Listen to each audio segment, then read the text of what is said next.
you know, we're still negotiating where that cut point will be, but we were far ahead of the game because some districts hadn't created anything and some were using old tests that they had. So the multi-tiered approach of teacher eyes, parent and student consultation, as well as a benchmark test is a well-rounded way of looking at it.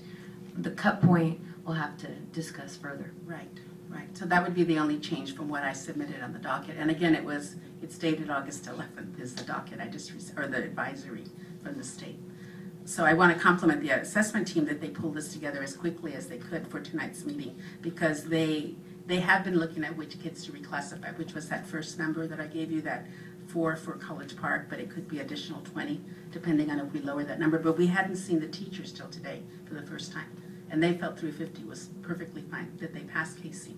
That was the milestone that needed to be passed, not that it had to be higher than the pass